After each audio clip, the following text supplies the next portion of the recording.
see.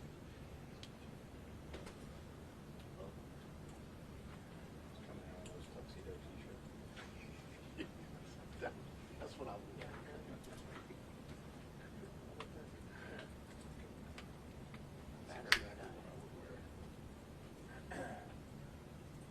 Yeah. Well, I'm at this press conference right now.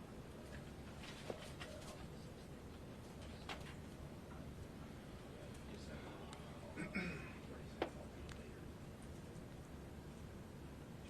New clips and chat down. Yeah.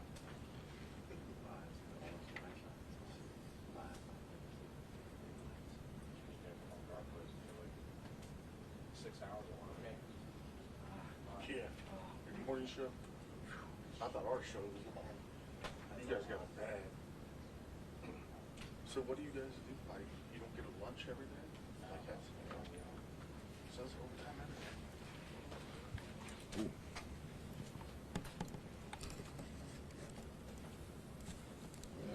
Tight for space today.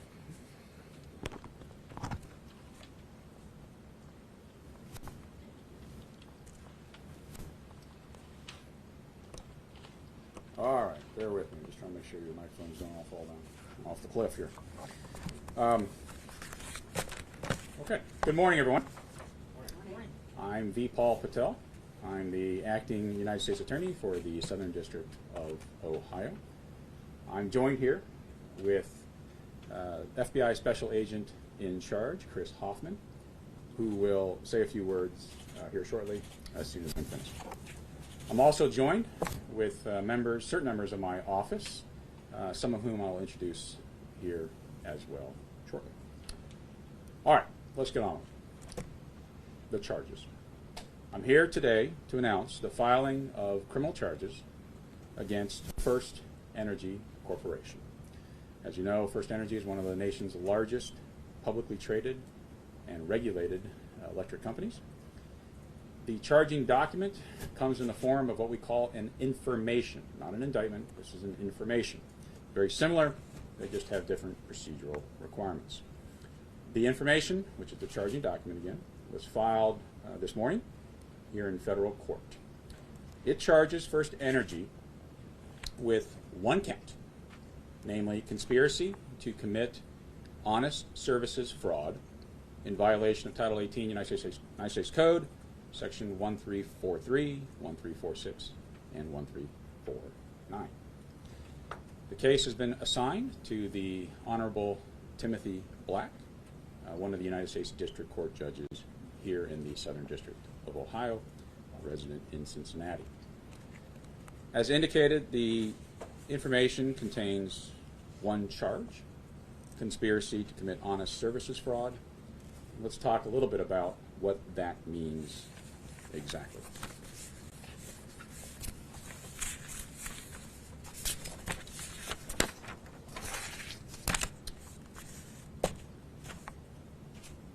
In short version, it means that two or more persons conspired, or another way to look at that is agreed, to devise a scheme to defraud the public,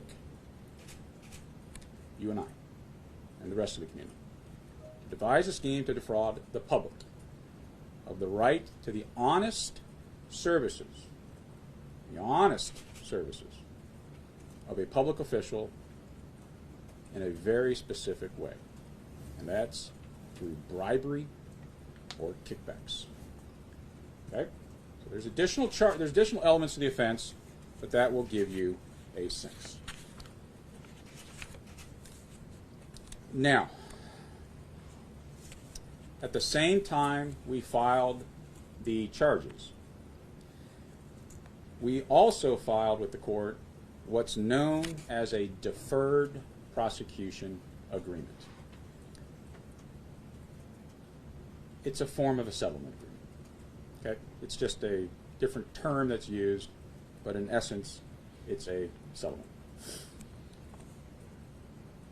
In short, while we filed the criminal charges, we've reached agreement with FirstEnergy to defer or to hold in abeyance adjudication of those charges for now. And they're held in abeyance while FirstEnergy has to do a number of things. And as you've seen from the DPA, which I think you have copies of, there's a lot. And we're going to go over those here shortly. What happens in terms of process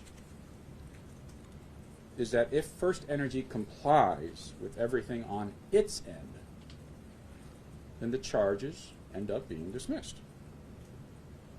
But if FirstEnergy doesn't, they don't live up to their end of the bargain, then the case starts up again, essentially resurrects itself.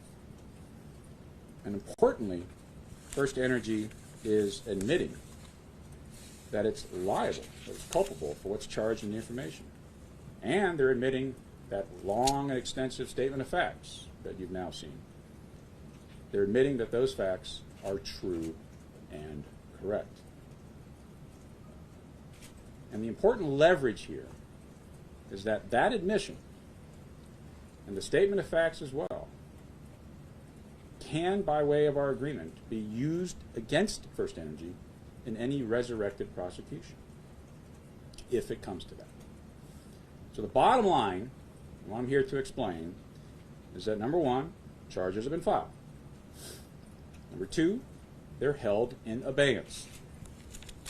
Number three, FirstEnergy is admitting to its culpability.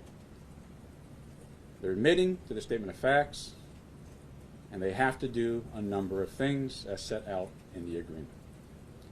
And if they don't, the case gets resurrected, and we get to use their admission and the statement of facts against them in that resurrected case if it comes down to it. Okay? Make sense? Huh. I see some blank stares. It's clear as pluff mud, as my friend from South Carolina would tell me. All right. Well, let's talk about, if there's any questions about the DPA, we'll go into it in detail. There are a number of provisions, as you've seen. Let me go over some of them. Let me highlight some of them. You obviously can go into detail because you have a copy of it, and it's been filed with court. They, first and foremost, have to continue doing what they've been doing, and that's cooperating with the government in its investigation. To date, FirstEnergy has provided substantial cooperation, including conducting their own internal investigation, identifying issues and facts, and sharing that information with the government, making presentations to my prosecution team and to FBI SAC Hoffman's team of agents, and making material available to us expeditiously. This agreement requires them to continue doing that, and that's an essential and important part of this agreement. Additionally, there is obviously another essential and important part of this agreement, and it comes with a price tag. And that's the payment of a criminal monetary penalty. So by way of this agreement, FirstEnergy has to pay a criminal monetary penalty totaling $230 million. Let me repeat that because it's significant. They have to pay $230 million. Let me give you some perspective. That's the largest criminal penalty ever collected, as far as anyone can recall, in the history of this office. There have been, just so you know, there have been larger judgments. There's a case in Columbus, case in Cincinnati. There may have been larger judgments that we've obtained, but that doesn't mean we've collected the full dollar value of those judgments. You get my drift, okay? There's also been some combined civil and criminal settlements that slightly exceeded that number. But if you're looking at pure criminal monetary penalties, this is the largest in history of this office as far as anyone can remember. How's that money going to be paid? Well, in two ways. Half is going to Uncle Sam. The other half is going to the Ohio Development Service Agency's percentage of income payment plan, or payment plus plan, which is a program that benefits Ohio's regulated utility customers. What else? Well, that's not all. They have to forfeit.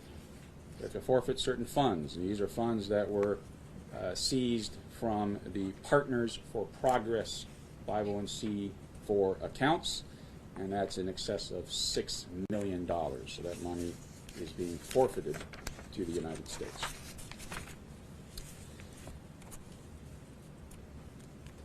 Another essential term, and something that we felt strongly and ultimately reached agreement on: transparency. Transparency. So there's a requirement now that within 30 days of this DPA, FirstEnergy is required to publish a list of all payments, if any, made in 2021 to all entities incorporated under 501c4. And all payments made in 2021 to entities known by FirstEnergy to be operating for the benefit of any public official, either directly or indirectly. And it's not a one-time deal. Right? So they have to update that list quarterly for the rest of the term of this agreement. So it's an ongoing obligation of disclosure. Next, speaking of these 501c4s, you're going to be seeing a public statement by FirstEnergy likely as soon as we're done here. And that statement is going to say a few things. It will say that central to FirstEnergy Corporation's efforts to influence the legislative process in Ohio was the use of 501c4 corporate entities. FirstEnergy Corporation used the 501c4 corporate form as a mechanism, as a tool, to conceal payments for the benefit of public officials and in return for official action. FirstEnergy used 501c4 entities in this way because the law does not require disclosure of donors to 501c4s. And there is no ceiling that limits the amount of expenditures that can be paid to a 501c4 entity for purposes of influencing the legislative process. This effort would not have been possible, both in the nature and volume of money provided, without the use of 501c4 entity. That's what you're going to be seeing from FirstEnergy here shortly. Let me pause and make a comment about 501c4. I know it's on your mind. You know, these are supposed to be, under the code, social welfare organizations, right? Social welfare organizations. You all see a lot of social welfare going on? I don't.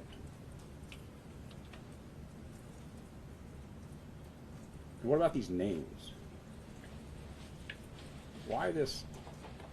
I mean, Partners for Progress?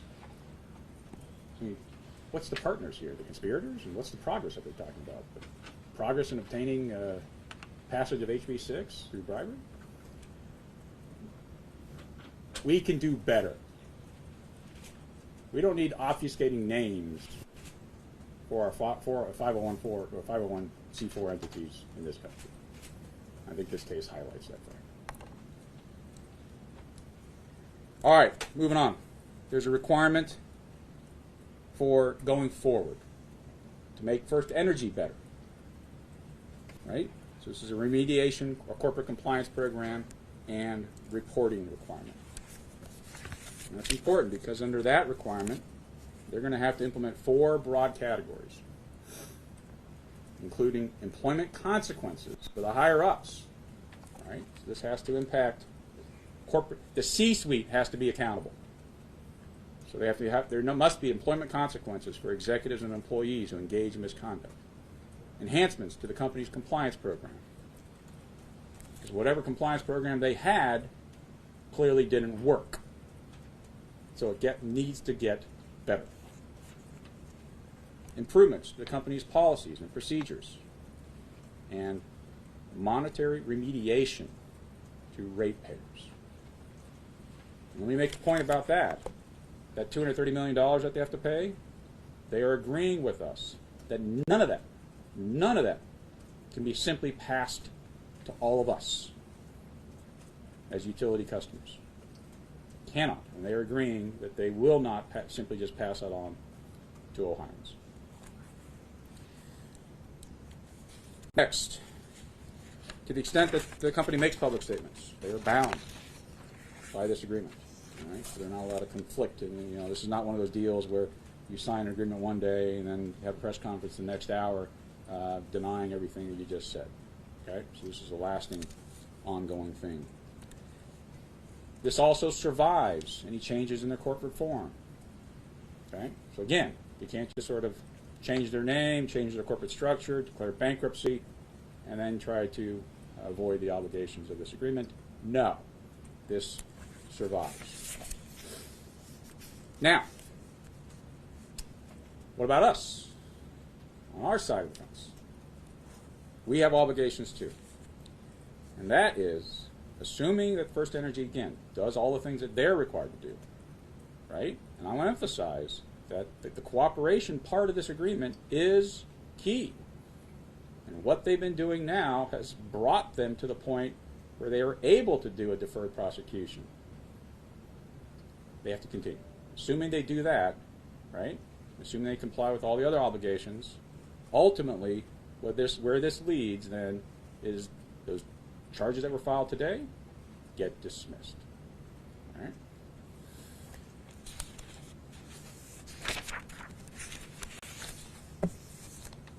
All right.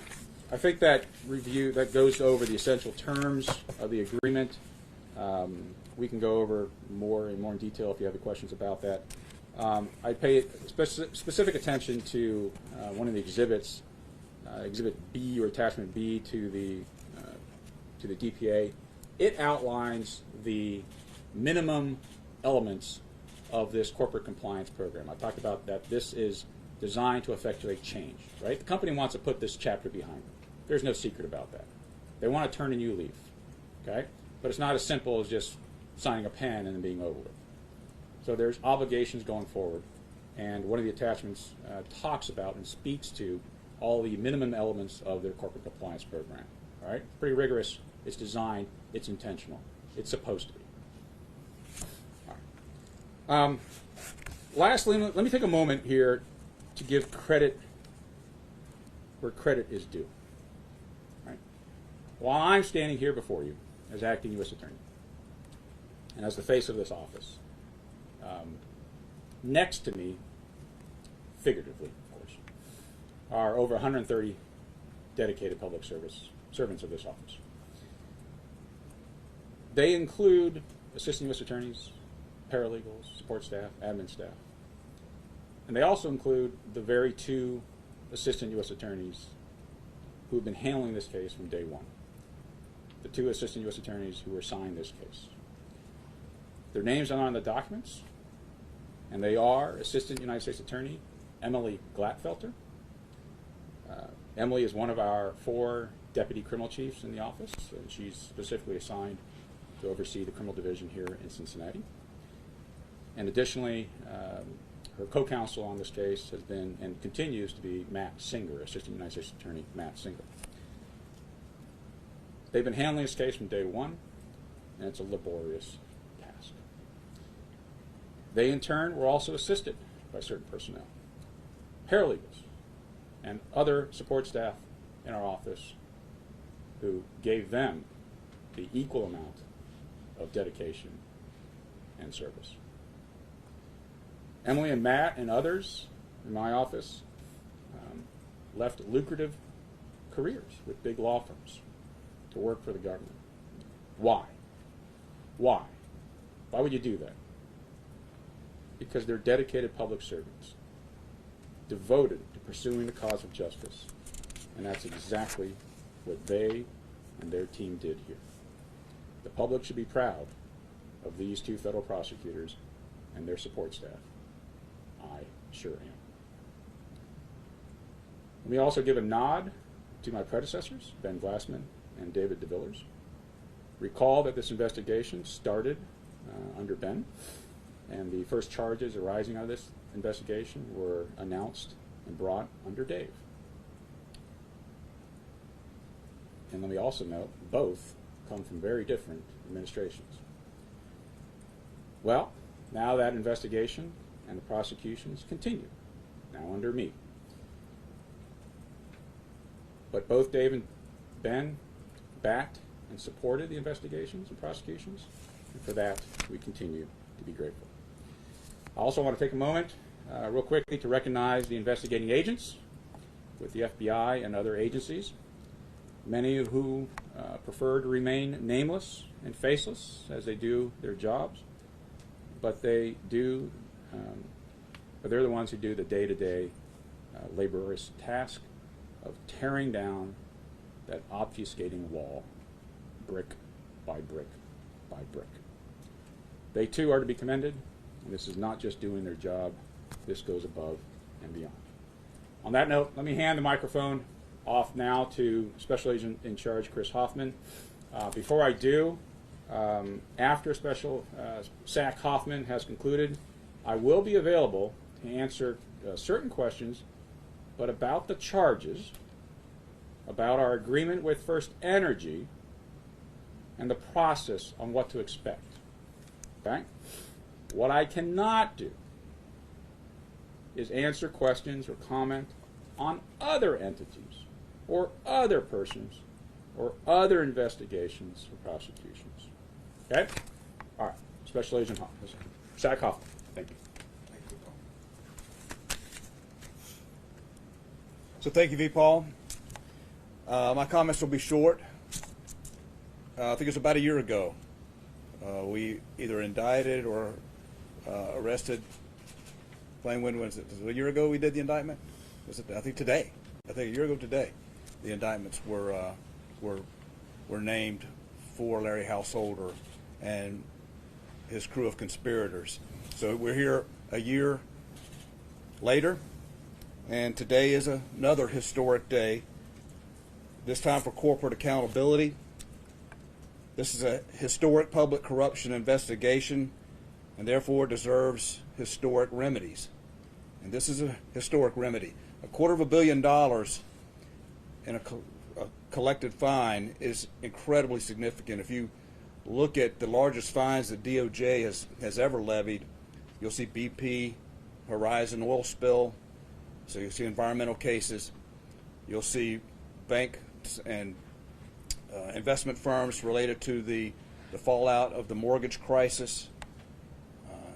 You'll see some monopoly type fines, anti-competition type fines. What you won't see in this level of fine is a public corruption case, a bribery case. So it is incredibly significant and historic, not just for the state of Ohio and the Southern District of Ohio, but for the entire country.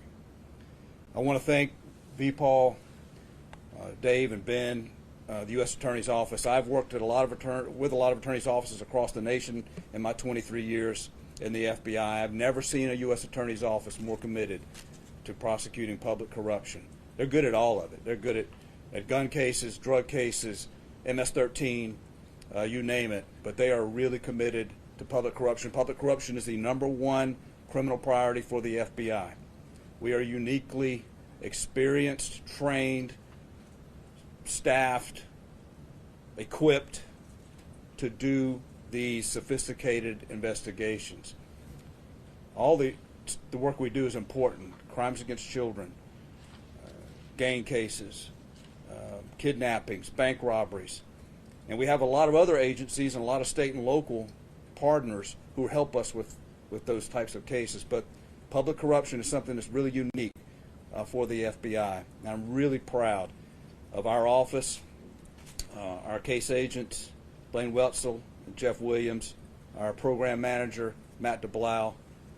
They deserve to have their names called out. They've done an incredible job working with the U.S. Attorney's Office on this investigation. As I've said before, from City Hall to the State House and everywhere in between, public corruption is intolerable. It destroys, doesn't just erode, it destroys the public trust. I'm very pleased that FirstEnergy has taken this huge step in restoring trust, restoring corporate trust with the customers that they serve, not just in Ohio, but in multiple states, especially Ohio, and also the 12,000 dedicated employees that work for FirstEnergy, the linemen, the engineers, the accounts personnel. They deserve to have a company that they work for that is responsible at the top. I think this is a huge step by FirstEnergy to do that. I'm very pleased that they've made this decision along the way to cooperate and now to enter into this agreement. Lastly, I hope that today's announcement serves as a stern warning to other corporations and corporate executives who would sell their integrity to a public official or group of public officials. And I would challenge them to either practice corporate responsibility on your own now and forthcoming, or you will face this fierce accountability later from our office and from the U.S. Attorney's Office. So thank you for your time. I'm going to defer questions to V. Paul. We have a great policy that allows the FBI to defer to the U.S. Attorney's Office after charges are made. So that kind of takes me off the hook a little bit. If there are any questions about our public corruption program and its significance, I'll be glad to answer that. But I'll leave the rest to you, V. Paul. Thank you so much. Okay, we'll take some questions. What's the length of the term without looking at the indictment or the file Sure. you got? It's 3 years, but there are certain provisions that can extend longer depending on certain circumstances, right? So 3 years plus, we'll call it that way. Is there anything in the agreement that would preclude you guys from going after FirstEnergy executives individually? And if not, do you plan to do that? First part of the question, no. There is nothing in the agreement that prevents, that immunizes any individuals at all, okay? This is an agreement between FirstEnergy, the corporate entity, and that's it. As for the second question, I can say that investigations are ongoing. We have publicly announced charges that are related, ongoing. But again, I'm not going to comment on any future individuals' prosecutions beyond that. Hold on, waiting patient. Energy Harbor is not charged.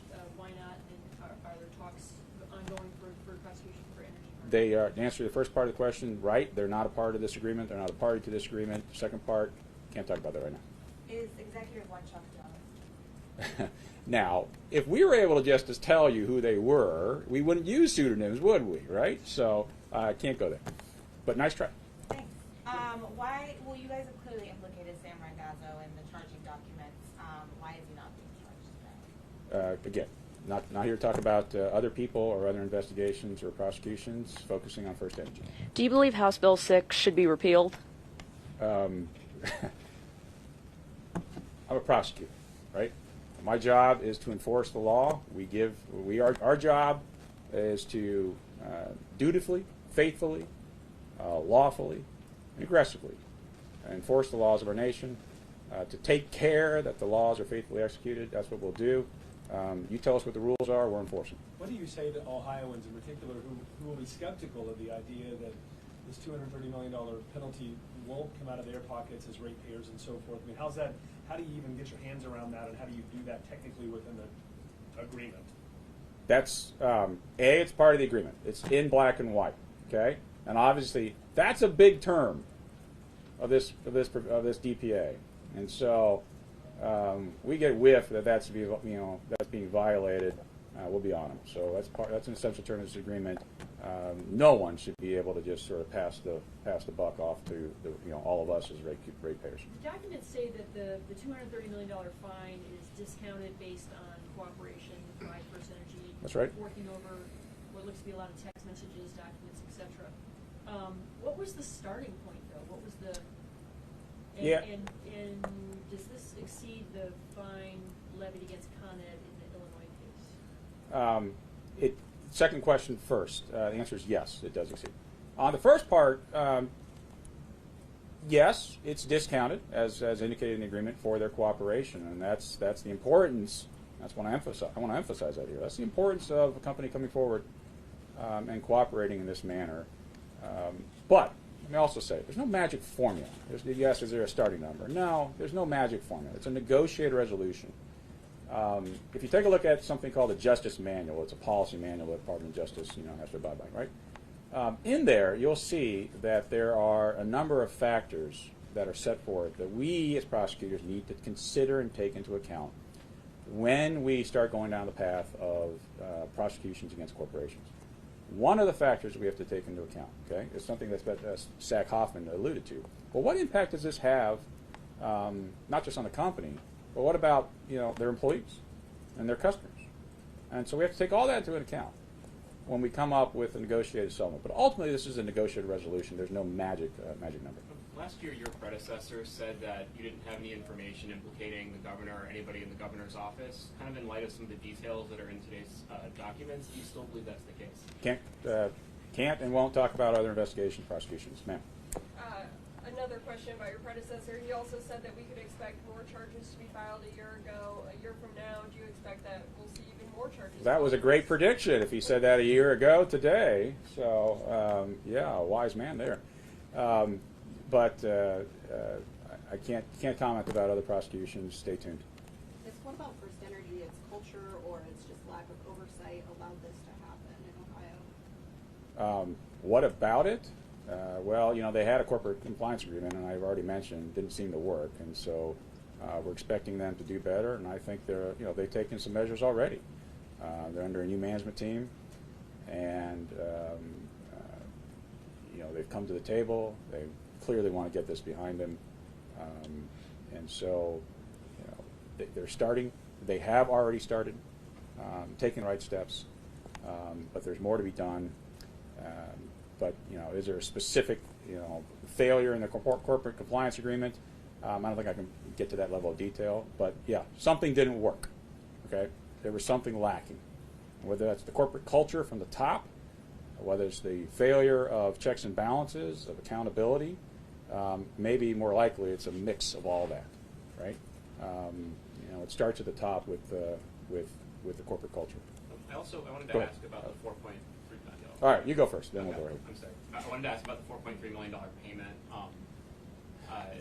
What about it makes you guys confident that it was a criminal act and not just a legitimate termination of a pre-existing agreement? So I'm not going to. The statement of facts, as you can tell, is pretty extensive, pretty detailed. It goes into a lot of detail. It's going to have to stand right now on its own. Okay? So I'm not going to try to characterize or go into facts that are described in the statement of facts or try to summarize them or recharacterize them. So for now, they are what they are.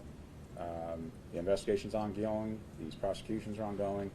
Stand by. Two-part question. You mentioned Partners for Progress. Did they do anything wrong, and in fact, did any of the 501c4s do anything illegally? Not going to opine on the legality or illegality of the actual 501c4s, but I'll put it this way. I think I've already alluded to it. They were a tool. They were used as part of this scheme. And what did I say? It's no different if you had written Partners for Progress on a kitchen brown paper bag and stuffed a bunch of cash in it and slid it across the table. I mean, that's largely analogous to what happened, just that this is a more sophisticated, high-tech way. So one more question. I'm passionate about 501c4s. Do you think that Ohio needs to reform how we use them and what's kind of goes back to the question that she asked. So, I'm not a policymaker, but I made some observations about them already. Why doesn't FirstEnergy have to disclose its C4 contributions looking backwards? Look, there's a lot of things that are could be in the agreement, and it's a negotiated resolution. We want their culture to change, and so that's eventually it's a negotiated resolution, looking prospectively only. Any chance? So this is two-parter. Now I know Jennifer's mindful of the clock. The first would be about this case in the sense of if you could briefly walk us all through again why we're doing this in Cincinnati. FirstEnergy is Akron-based.